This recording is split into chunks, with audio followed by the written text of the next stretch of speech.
Este en Caracas es ya de noche en Portugal, pero le sugerimos a uno de nuestros analistas, Dylan Pereira, ponerse en contacto con nosotros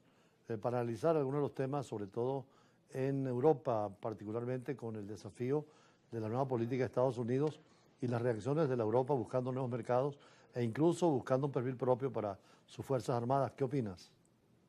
Muy buenas tardes, embajador. Un placer estar nuevamente con ustedes en Brújula Internacional. En efecto, el tema de día a día en Bruselas, como sede de las entidades comunitarias de la Unión Europea y en cada una de las capitales de los 27 Estados miembros, es precisamente el acuerdo comercial reciente alcanzado entre Estados Unidos y el bloque comunitario. Recordamos que tras una serie de semanas de alta tensión y volatilidad de los mercados bursátiles y sobre todo de incertidumbre en los inversores y los agentes económicos, un área comercial que pues significa casi 1.6 trillones de dólares anuales de intercambio de bienes y servicios, pues se culminaba precisamente hace una semana en Escocia el pacto entre Ursula von der Leyen en su calidad de presidenta de la Comisión Europea y el presidente Donald Trump, donde pues lejos de una amenaza arancelaria de 30% inicialmente contemplado sí por Washington a todas las importaciones europeas, se ha alcanzado una base de 15%, con algunas excepciones en industrias sensibles y absolutamente vitales como el área farmacéutica o el área incluso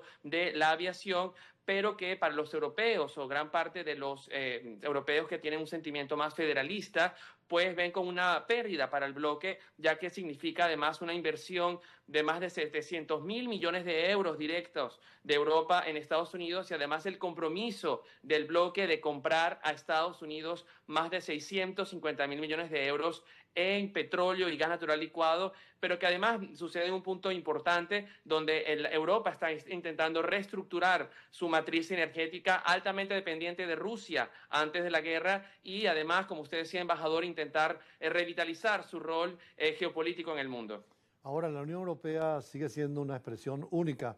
en cuanto no es un derecho nacional, por ejemplo, la Constitución de cada Estado, sino que también es un derecho comunitario, que tampoco es derecho internacional, no es tratados, sino es voluntad del pueblo europeo, que son casi 5 millones de kilómetros cuadrados y unos 500 millones de consumidores. ¿Cómo explicar ese fenómeno de poder tener tanta pluralidad en lo que yo llamaba anteriormente la federación?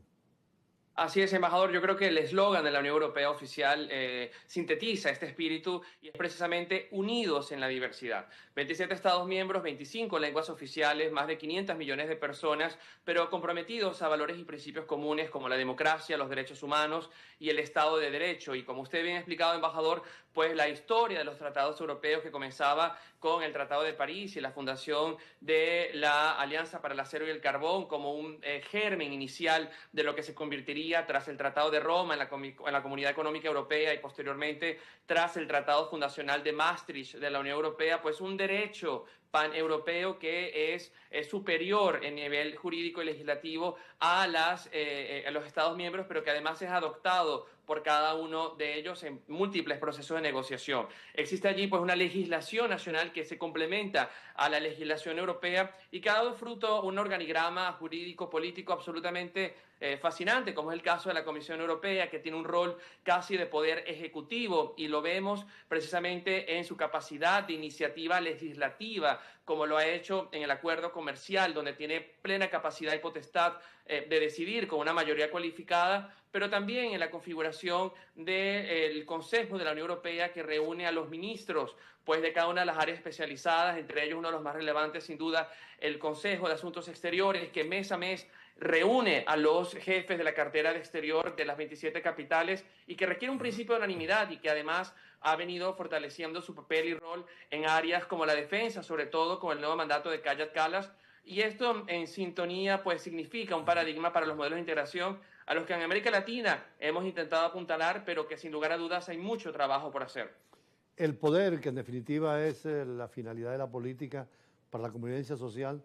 ¿cómo se siente el ciudadano europeo en ese nuevo modelo de Estado social y de derecho, incorporándolo más, empoderándolo para limitarle al poder absoluto, pero también distribuirlo, representarlo y participar? Sin lugar a dudas, embajador, esto es absolutamente fundamental. Max Weber ya decía en su ensayo, la vocación del político es precisamente el poder, pero un poder direccionado al bien común, direccionado al bien mayor de las sociedades. Y esto es precisamente lo que se ha plasmado en la historia de los tratados europeos, particularmente bajo este concepto del estado de bienestar social, que es compartido por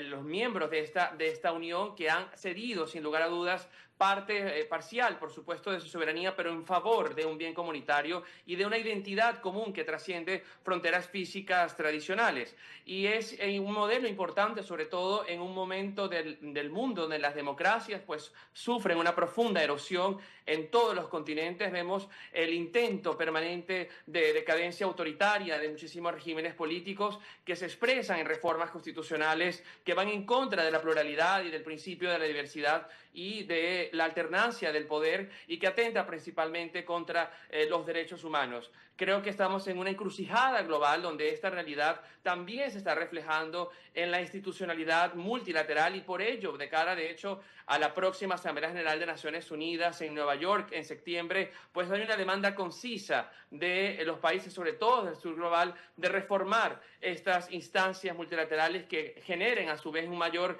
engagement, compromiso con el principio de representación, que es columna vertebral para el funcionamiento de sociedades democráticas y basadas en el Estado de Derecho. Sobre este punto vamos a regresar después de compromisos comerciales, el tema precisamente del sistema internacional, el equilibrio mundial y particularmente el mundo global del sur, que busca también expresiones nuevas y democratizar especialmente el sistema de Naciones Unidas. Ya regresamos con el licenciado Dylan Pereira.